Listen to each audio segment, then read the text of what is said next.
Ashama akkam jirtu jaallatamuuf kabajamoo hordoftoota kiyyaa guyyaa irraallee viidiyoo kan biraan deebinee jirra. Guyyaa irraa kan waliin ilaallu baay'een keessan nagaafachaa kan turtanii namoota hedduutti illee gaaffii kan ta'u waa'ee Univesrsity Buleessatti barachuu moo Univesrsity si'ana hojii eegalan itti barachuu wayyaa miidhaan isaa maali bu'aan isaa maali kan jedhu ijoolleen keessan nagaafachaa turtanii. Kanaaf egaa deebii guutuu isiniif qabadhee dhufeen jira. Egaa ammaatti chaanalii kiyya kanarratti waa'ee dipaartimentoota adda addaa irratti akkamittiin dubbisuu akka qabnu kana qofaallee mini dhimma sooshaal miidiyaa irratti YouTube chaanalii akkamittiin banachuu akka dandeessan TikTok chaanalii internationally maallaqa hojjechuu danda'u akkamittiin banachuu akka dandeessanii maaltu barbaachisa YouTube eegaluuf waan hedduu irratti chaanalii kana irratti waan isin barbaachisu hedduu isiniif dalageen jira seentanii ilaaluu dandeessu. Innagaa yeroo jalqabaaf gara chaanalii kootii kan dhuftan kan nan beekne yoo jiraattan an barataa yaala fayyaa yookiis barataa meedisinii waggaa 5ffaadha jechuudha. Kanaaf egaa informationii gaaffii na gaafattan kanaaf informationii hanga ta'e isiniif qabadhee dhufeen jira. Galumaatti na wajjiniin turuun dagatina. Osoo gara viidiyoo keenyaatti hin seenin waan takka isin gaafadha. Chaanalii kiyya kanaaf haaraa yoo taatan adaraa keessan like subscribe gochuun akkana jajjabeessan isin gaafadha. Isin eeguuttan jira. Like subscribe waan gootaniif guddaa galatooma. Sababi isaa isin sekendii takka fudhattanii viidiyoo kana like subscribe yeroo gootan anaaf hamilee guddaa naaf kenna. Akkasumallee viidiyoon kun namoota hedduu bira akka ga'u godha waan ta'eef viidiyoo kana like subscribe gochuun na jajjabeessa.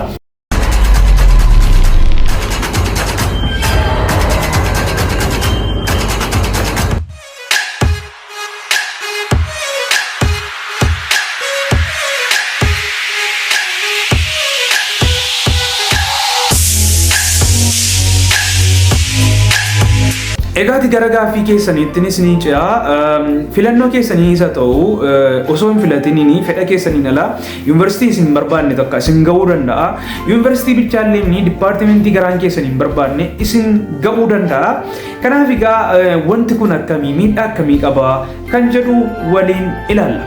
Hundumaa dura waan isin beekuu qabdanii jalqabatti inni ijoof inni hangafi saayikoo keessan baay'ee takka sirreeffachuu qabdu.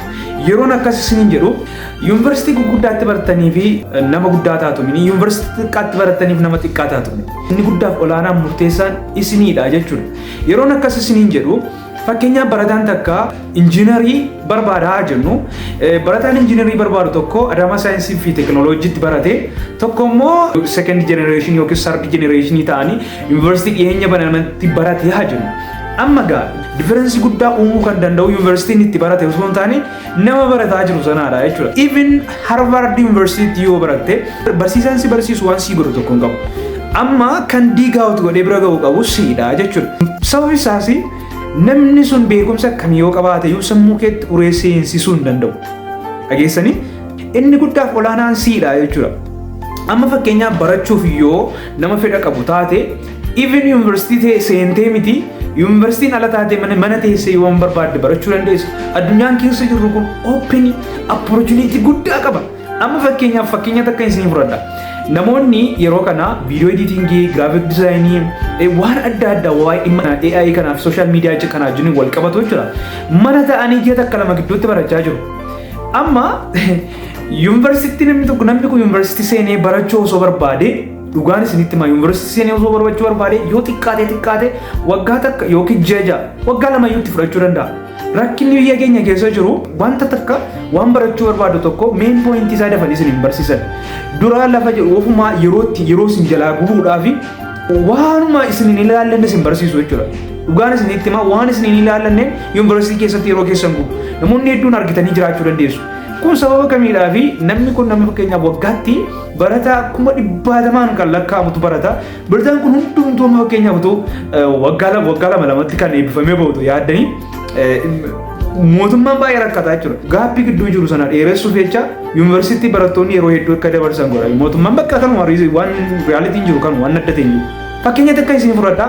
Waan isin beesin dhiibne jechuudha. Pirimeerii irratti waan nuyi barachaa turre maal fa'aa ture beektu?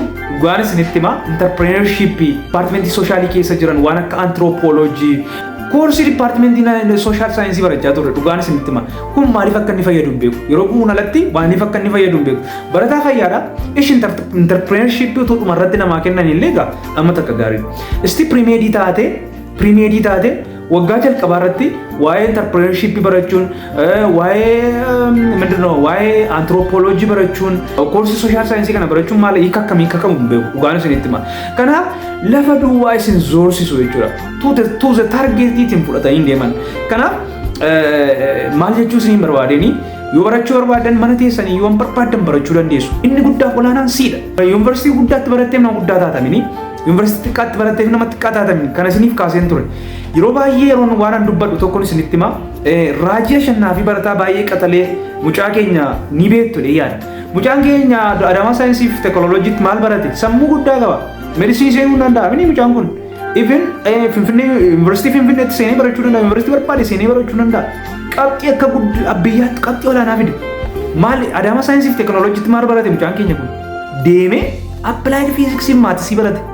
Applied physics maatisii bakka masfartii takka malee jechuudha dipaartimentii seenuu dandeessanidha jechuudha. Yeroon isin jedhu qabxii hagas mara qabxii guddaa dipaartimentii gaafatu illee seenee barate.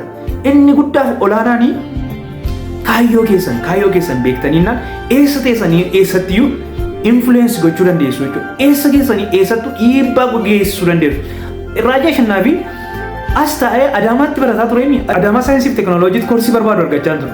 Garuu mul'ata isaa abjuusaa sana dhugoomsuudhaaf biyya keessa taa'ee maal gochaa ture? Dubbisaa ture. Waan faranjiin barattu koorsii biyya faranjiitti kennamu as taa'ee assess godhee barachaa ture.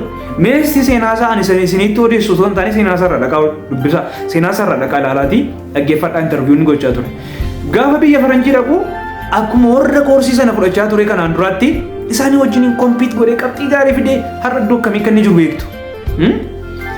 Kanaaf egaa mul'ata kee hojjedhu malee yuunivarsiitii kamiyyuu sitti kennu yuunivarsiitii kamiyyuu seenii tokko dipaartimentii barbaaddu. Dipaartimentii barbaaddu irratti sirriitti hojjechuu. Dipaartimentii fakkeenyaaf amma fakkeenyaatti akka isin fudhadha. Dipaartimentii fayyaa fakkeenyaaf dipaartimentii fayyaa meedisinii haa ta'u faarmaasii haa ta'u anesteeshiyaa haa ta'u dipaartimentii kam yuunivarsiitii fakkeenyaaf nama yuunivarsiitii Finfinneetti baratee fi nama yuunivarsiitii Finfinneetti baratee fi nama yuunivarsiitii second generation yookiin third generationitti barate garaagarummaan isaa hagas mara miti. Sababni isaas maaliif akka isin jira tarii yeroo waan isinitti akka abbadaa jiru isinitti fakkaachuu danda'a. Waa'een dhimmi fayyaa jechuudha. Kitaabni dhimmi fayyaa irraa barsiifamu Itoophiyaan hin attamtu. Dhugaan isinitti hima internationalidha. Namni nama waan ta'eef riiseerchii qorannoo warri biyyoonni guddatan hojjetan kitaaba isaan baasanii kitaaba sanarraa kan barannu. Amma fakkeenyaaf paatoloojii barachuu barbaadde yoo ta'e fakkeenyaaf piriikiliinikaa roobiinsi kitaabota jijjiiruu beekamoo ta'an kitaaba internationality world wide internationality roobiinsi irraa baratan inni Finfinnee jirus inni third generation second generation barataa jirus roobiinsi maraa dubbisa. Argitanii eeshi piriikiliinikaal yiiris yoo dhuftanii kitaabonni jiran amma fakkeenyaaf meedikaal waard irratti hariisan kitaaba jedhamu jira. Hariisan kitaaba jedhamu baaybilii meedikaaliitti akka baaybilii meedikaaliitti ilaalama. Eessattuu ibn Itoophiyaa keessanii Itoophiyaan alatti yoo jira. Argitanii kitaaba sana dubbistee hubachuu yoo dandeesse ati koofii keessee taappi yoo goote iddoo kam teessee fayyadamaa ta'uu dandeessa. Even opportunitiin bara keenya jiru kummoo addoo bara duriillee gaa diffeensii ta'e uumuu danda'a. Amma garuu opportunitiin jiru as teessee faranjii irraa barachuu dandeessa. Dhugaan isinitti hima. Amma fakkeenyaaf barataa fayyaa taatanii Dooktar Najibiin namoonni hin beekne jirtudha yaadu. Dooktar Najib jechuun dooktara tooppi ta'an namichi biyya Paakistaanii dooktara jira jedhamudha. Bakka dooktara nama jiineesiidha. Viidiyoon isaa jechuudha firii yuutuubii irra firii guutee jira. Innaa even Finfinnee taa'ee kan baratu second generation irra taa'ee kan baratu viidiyoo sana hin fayyadamne jira deeyyaadha.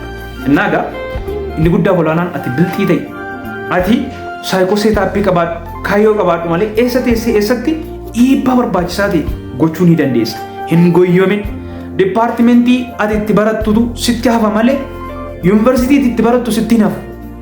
Yoo barbaadde maastarsii kee biyya alaatti deemte speeshaalistii kee biyya alaatti deemte biyya faranjiitti Harvard yuunivarsiitii deemte hojjechuu dandeessa.